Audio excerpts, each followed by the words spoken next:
I'm here in Nicosia with Liam Mackey from the Irish Examiner, and looking forward to our match, but also what are the Italian press saying were their main rivals for group topping?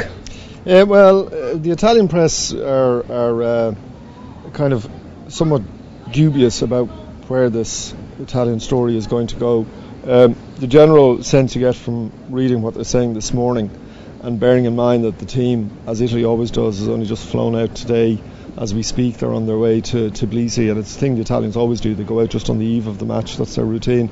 So a lot more will be known later tonight, I guess, about what Lippi's decisions are. But going into it, and the choice of squad and what happened in the Confederations Cup, the Italian media are reflecting some concern about this has suddenly become a team in transition, and that Lippi is trying to meld the World Cup winning team, of which there's now about 7 starting in the present lineup, with new players who are coming in. And the Gazzetta dello Sport essentially says, we don't know what's going to happen. There isn't much time to try to get this team to blend. The players don't know each other very well. So that's the concern, certainly on the back of what the media have described. One of the papers described as a disastrous Confederations Cup. The old boys are still there, the names we know: Buffon, Cannavaro, Pirlo, Gattuso, and Fabio Grosso, the great goal-scoring, rampaging full-back who's now signed for Juventus, has been brought back into the squad.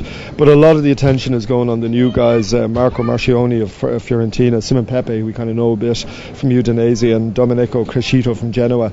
So the question the Italians are asking is it too late in this campaign for Lippi to be trying to kind of almost revolutionise the squad and even tinker with formation? Well, it is. We've got a World Cup winning manager in Lippi, and is that typical Italian to think just the question? He's the current World Cup winning manager, and you're going, what are you doing? Well, it is always the Italian way. I mean, I think whatever any Irish manager might ever have felt about the dubious attentions of the Irish media, I think Trapattoni will be able to tell any of his predecessors it's small beer compared to what they have to put up with in Italy. But no, I think the real issue for the Italians is, they're top of the group, and clearly that should be a cause for some celebration, but that's not the Italian way. They're not winning convincingly. They haven't won convincingly throughout the group, and the concern now is, particularly on the back of the Confederations Cup, that they could blow this at this very late stage. That is the worry. Italy being Italy, that probably won't happen, but it'll certainly give some succour to Giovanni Trapattoni, who knows the Italians very well and has spoken about the difficulties the team faces in trying to bring new players in and blend them with the old players.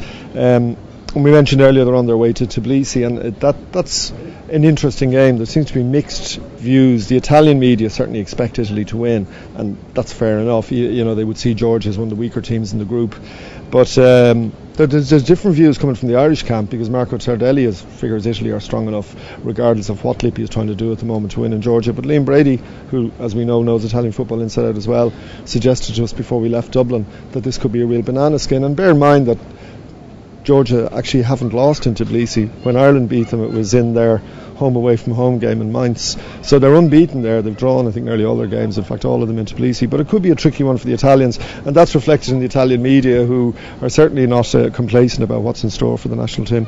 Well, the Irish media, one of the recurring stories is of a player who won't play for his country, but with Italy, when we were there, it was Cassano who wanted to play but wasn't getting picked. Is that still It still is. That story about, you're talking about Antonio Cassano of Sampdoria, who's the kind of good bad boy of Italian football, and Lippi isn't going for him, and he scores goals, and he's the popular favourite, he's the people's champion, and the media want him in. Lippi still won't pick him.